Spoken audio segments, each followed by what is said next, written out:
Eh, Contestando la pregunta acerca de cómo podemos entender si somos descendientes de Adán y de Noé. Sí, Noé fue descendiente de Adán y finalmente cuando la humanidad existía, ¿qué dijo Dios?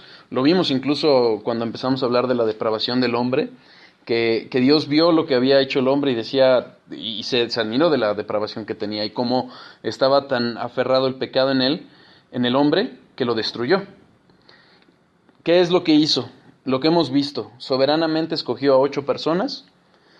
Noé, su esposa, los 4 hijos de Noé, los 3 hijos de Noé, perdón, y sus parejas, además de los animales. Entonces, ¿qué concluimos? Evidentemente que descendemos de ellos. No hay de otra. No hay otra alternativa. Pero, ojo, ¿por qué son importantes? ¿Por qué no hablamos de que somos descendientes de Noé? ¿O por qué hablamos de que somos descendientes de Adán? Lo vamos a ver un poquito hoy. Pero es importante porque finalmente por un hombre entró el pecado al mundo. Y a través de ellos es que el pecado, es que se explica el pecado en el mundo. Ahora, ¿qué nos anuncia Noé? Noé nos anuncia a Jesucristo. La barca es Jesucristo. ¿Por qué? Porque cuando Dios llamó a Noé, le dio 120 años para que la construyera y para que anunciara lo que iba a pasar. ¿Qué sucedió después?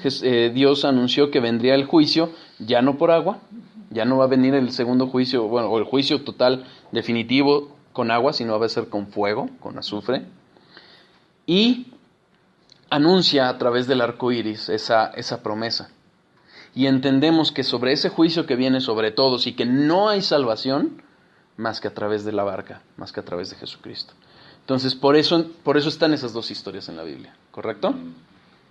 ¿Sí? ¿Dudas del último estudio? ¿No? ¿No? ¿Quedó claro?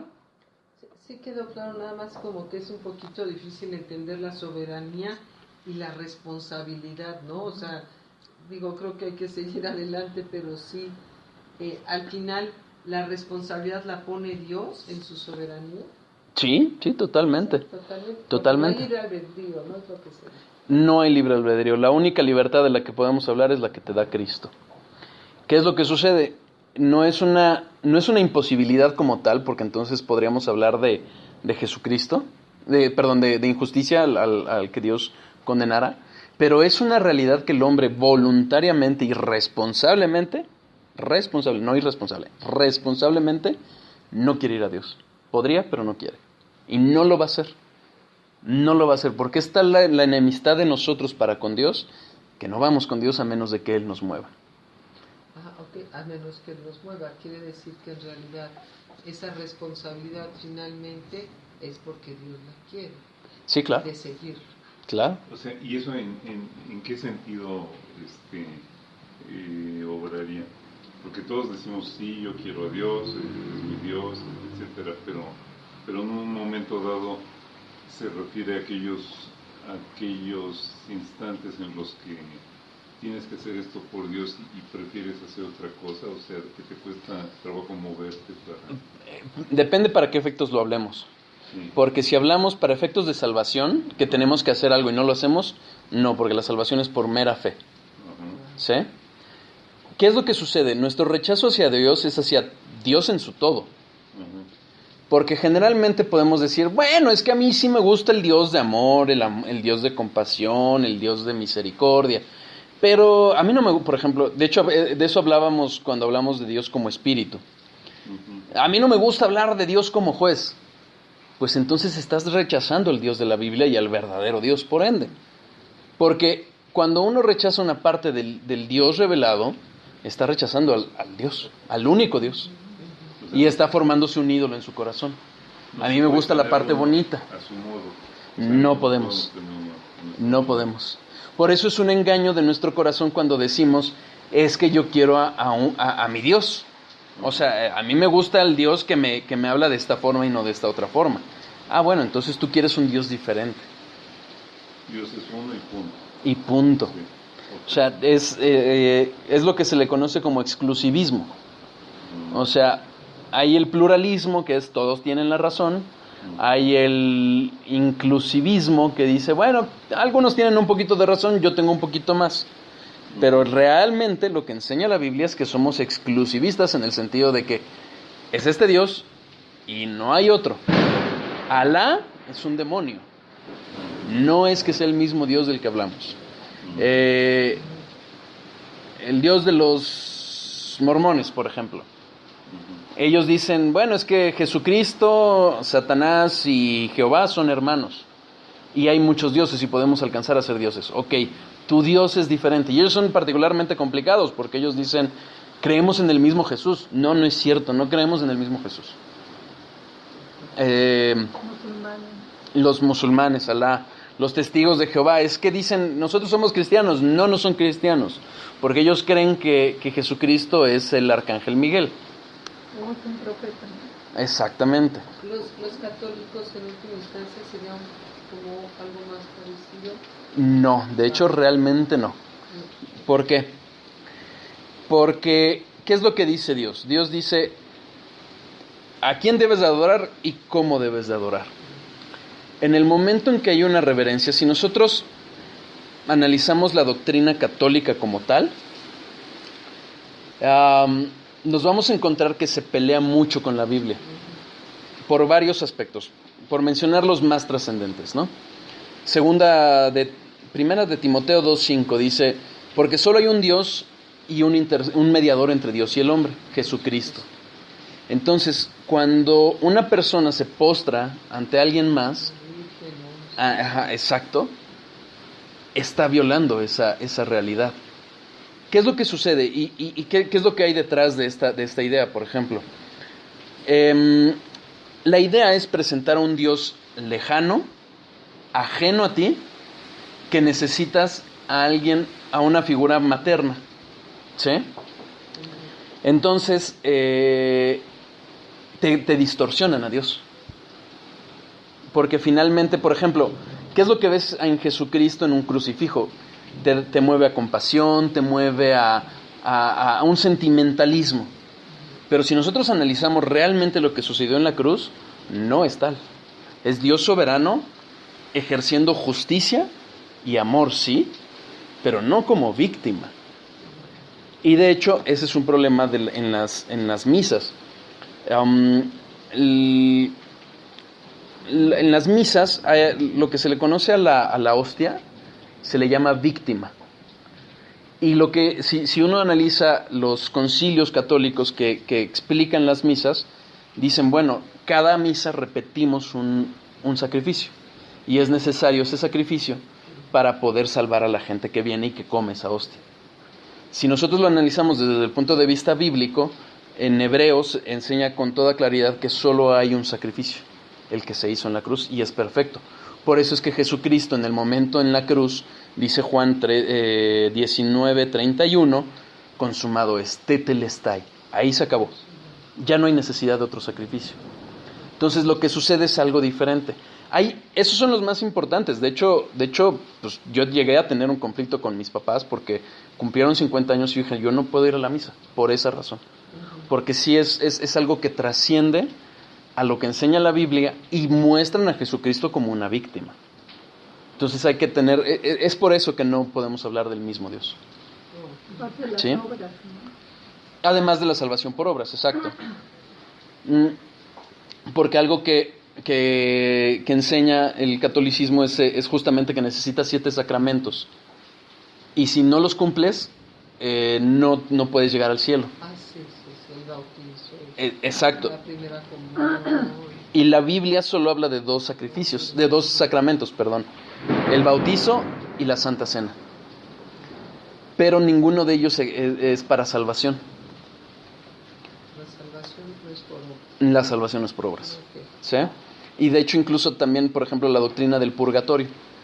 Hebreos 9:26 o 27 dice, porque está escrito que el hombre muera una sola vez y después de la muerte el juicio. Entonces viene la muerte y ya después es cielo o infierno. No hay puntos intermedios ni hay posibilidad de salvación posterior. ¿Sí? No hay purgatorio. No hay purgatorio, no existe. Sí. Espero, o sea, no quiero ser ofensivo, es predicar lo que dice la Biblia. Sí, no, ¿Sí? claro. Sí, el Dios de la Biblia. El Dios de la Dios Biblia. Exactamente. Sí, sí. Porque inclusive, ¿no? Aquí dice que maldito el que se cuelga en un madero. Ajá. Y hacen sus sacrificios también Sí, sí, toda la en recreación. Semana Santa, ¿no? Sí, exactamente. ¿Sí? Bueno. ¿Qué vimos? Finalmente empezamos a ver ya lo que es soberanía y salvación. Lo vimos en lo que lo que refiere a la responsabilidad de los hombres. Creo que quedó claro al hablar de los ejemplos que habla de la Biblia: Faraón, los asirios, los judíos, el sacrificio de Cristo. Y hablamos del nuevo nacimiento y cómo es el nuevo nacimiento una obra total del Espíritu Santo, que finalmente, no obstante, somos responsables de creer y de arrepentirnos. Y hay el llamado general para tal efecto. Hablamos de la depravación total del hombre, como finalmente el hombre es totalmente incapaz de buscar a Dios, en el sentido de que voluntariamente no lo quiere hacer, rechaza a Dios, porque voluntariamente está sometido a su naturaleza pecadora, una naturaleza que adquirió voluntariamente y peca voluntariamente. Y derivado de esa depravación total es que vimos que es indispensable la obra del Espíritu Santo, la obra de Dios en nuestras vidas, porque nos va a hacer vivir, nos va a hacer cambiar nuestros pensamientos y va a producir en nosotros ese querer como el hacer para buscar voluntariamente a Dios. Y hablamos justamente como pese a todo ello, pese a la claridad que se manifiesta en la Biblia de la soberanía de Dios en la salvación, no podemos ser fatalistas o deterministas y decir, bueno, pues ya Dios hará. No, la Biblia nos llama a que no podemos ser perezosos en nada, incluyendo esto, nuestra búsqueda de Dios. Entonces, la Biblia también nos enseña que no debemos de depositar nuestra fe en la elección, aunque la elección es clara y la predestinación es clara. Sabemos que existe y nos lleva a o nos debería de llevar a una humildad de Dios. En este sentido es interesante, no sé si les ha llamado la atención cuando han leído Juan, cómo Juan se refiere a sí mismo. ¿Cómo se refiere? El discípulo amado. A mí siempre me llamó la atención, o sea, porque pareciera un tanto presuntuoso cuando dice el discípulo a quien Jesucristo amaba, el discípulo amado por Dios. Amado. Bueno, pero pareciera que estaba hablando. No, lo que explica MacArthur es algo muy interesante. Es que él no dejaba de sorprenderse cómo, siendo él tan pecador, podía ser amado por Jesucristo.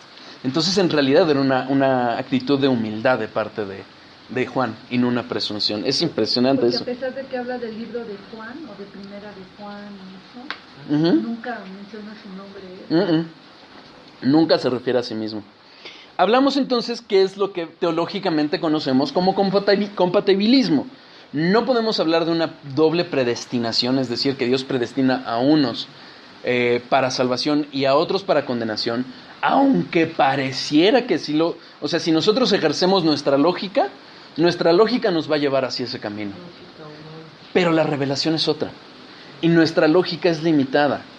Entonces debemos de entender que es una predestinación para salvación. Quien se salva es porque Dios le va a dar su gracia y misericordia para llevarlo a los pies de su Hijo. Pero quien muere, quien se va al infierno, es porque es responsable y porque voluntaria, irresponsablemente, no irresponsable, y responsablemente rechaza a Cristo. ¿Sí? ¿Por qué? Porque Cristo dice, quien venga a mí, yo no le voy a echar fuera.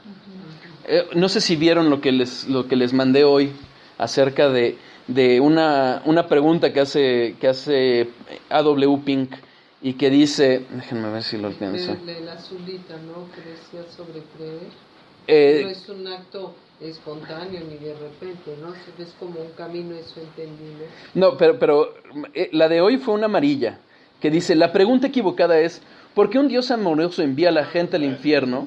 La pregunta correcta es, ¿por qué la gente prefiere el infierno en vez de un Dios amoroso? Es que es impresionante. Estaba escuchando, si entienden inglés, Se los recomiendo. Es un doctor